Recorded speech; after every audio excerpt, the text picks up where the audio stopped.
God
bless you out there, global Christian friend. God bless you, pastors, saints out there across the world.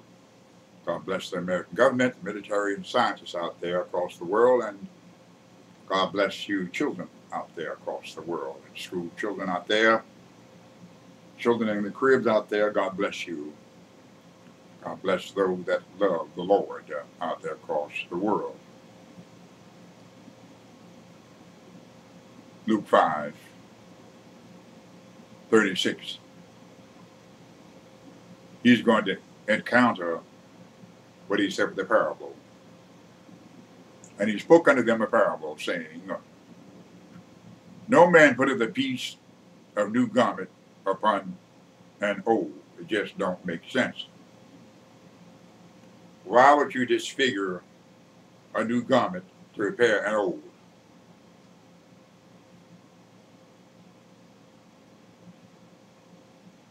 New cloth, new garment. Why would you take a new garment to disfigure it to repair an old garment? It would be easier to make the new garment from the new cloth that you have instead of taking away from a new garment, a new cloth, and wrenching it or tearing it to repair that which is old.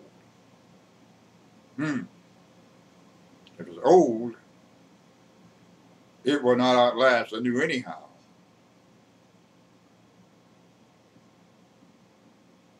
If therefore then both the new maketh a rent, if otherwise, let me go through that again, verse 36, 5:36. No man putteth a piece of a new garment upon an old. If otherwise, then both the new maketh a rent, as we just said, and the piece that was taken out of the new agreeth not with the old. We just said that, because it is a tear of the new, or a tear in the new. And no man putteth new wine into old bottles.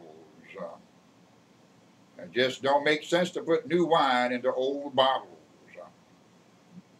Think about that. That's not how God operates. God creates a new spirit for a new work. You don't put a new spirit into your old sinful ways. That's not how God operates. And you need to know the operation of God and why this is all important for you to understand.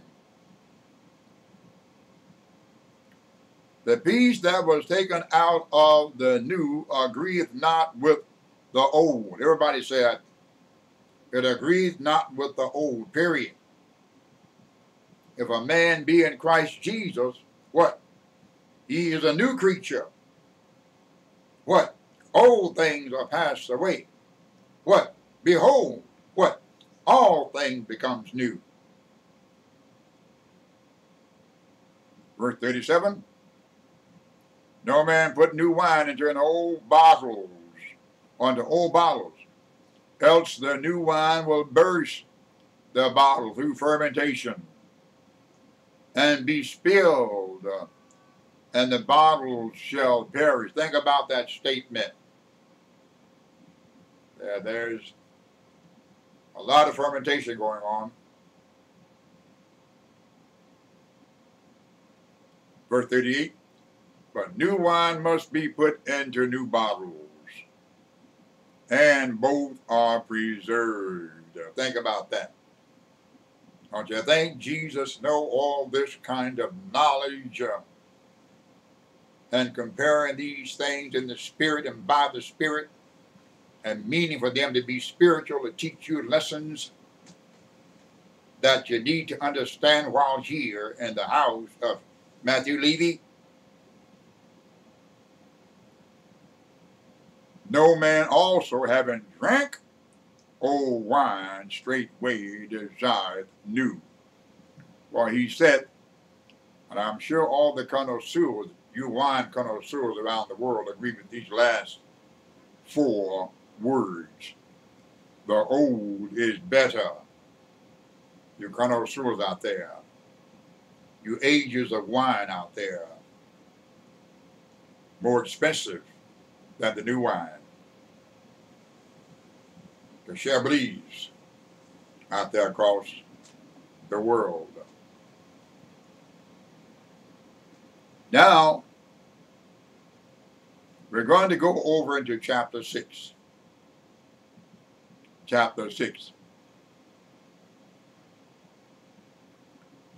You'll find Jesus is Lord over the Sabbath. You'll find that also in Matthew chapter 12, verses 1 through 8, and Mark chapter 2, verse 23 through 28.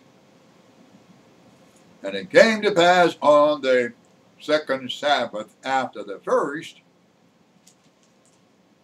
that he went through the cornfields. Cornfields.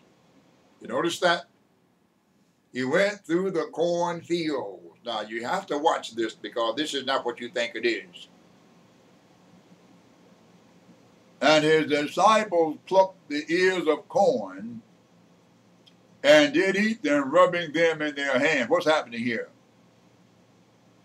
As he passed by corn, corn burst into maturity. And this was amazing to the apostles to see him pass through corn. It's like seeing him pass by a tree and watching the tree burst into blossoms and bloom and mature right then and there, because that's the way he is. He's the one that has the seed. He's the one that has the energy in the seed. He's the one that has the likeness within the seed. He's the one that brings them to maturity. He is the one that made the sun that caused the processes through photosynthesis to occur and take place. So we see here that the apostles are examining this corn by rubbing them in their hand. They're amazed at this. You know, rubbing it in my hand. Wait a minute, look at this stuff here. You know.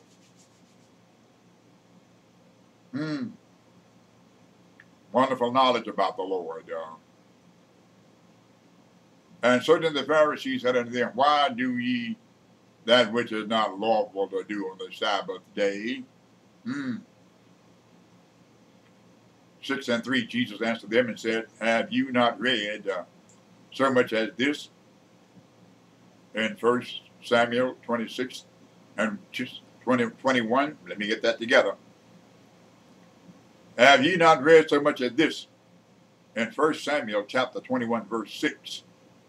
What David did when himself was hungered, and they which were with him. 1 Samuel chapter 21, verse 6. Verse 4, 6 and 4 now. How he went into the house of God. We'll continue this point on later on. God bless you, global Christian friend.